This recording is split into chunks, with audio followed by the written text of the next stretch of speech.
Delaware is rich in American history, waiting to be discovered. Learn unique stories from the American Revolution at these landmark sites within easy driving distance of each other.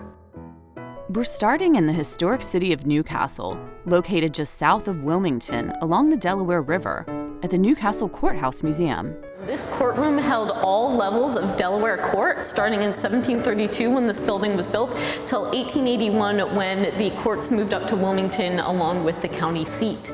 Part of Delaware's first state National Historic Park, the Newcastle Courthouse is one of the oldest surviving courthouses in the United States and a registered National Historic Landmark.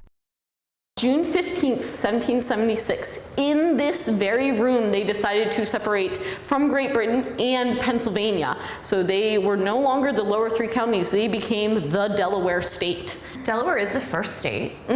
So Delaware is the first state because they were the first to ratify the Constitution.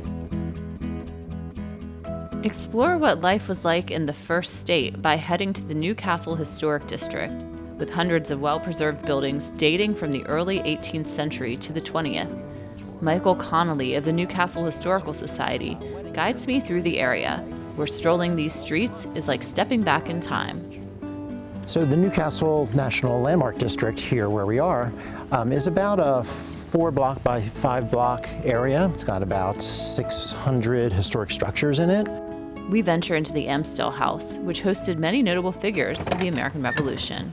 The claim to fame to this room is that there was a wedding here on April 30th, 1784. There was a very special guest in attendance. That was George Washington. He was very popular, just had a big win in the Revolution, and he came through Newcastle on the way home. Happened to be the day of the wedding. He crashed a wedding? He crashed a wedding. So George Washington's the wedding crasher? Exactly. We walked to one of the oldest Episcopal parishes in the United States, Emmanuel Church, where you can visit the gravesite of George Reed, a signer of the Declaration of Independence. In Newark, we're visiting a home which days later would serve as a meeting place for Continental leaders to strategize on the defense of Philadelphia, the Hale Burns House. Josh Loper describes the important meetings in this very home, which travelers can visit today. So this Council of War meeting here, we have George Washington, Lafayette, Knox, Greene, Sullivan, all the great names of the American Revolution meeting, in fact, right in the next room. This 2-hour meeting in here created the largest battle of the American Revolution, the Battle of Brandywine. This is truly one of Delaware's little hidden gems. We travel just south of the Hale Burns House to Couch's Bridge, where Verdi Lee takes us to see where the only battle fought in Delaware during the American Revolution took place. This battle is significant as it's the opening battle of the Philadelphia Campaign, when the British attempted to overtake the young republic's capital of Philadelphia.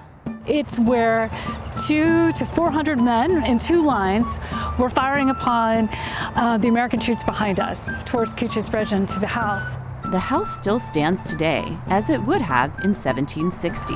What was the result of the battle? The British are delayed, and then they end up being in the area for a few days. And then they move out and continue up towards Philadelphia to capture at the time, the capital of the colonies.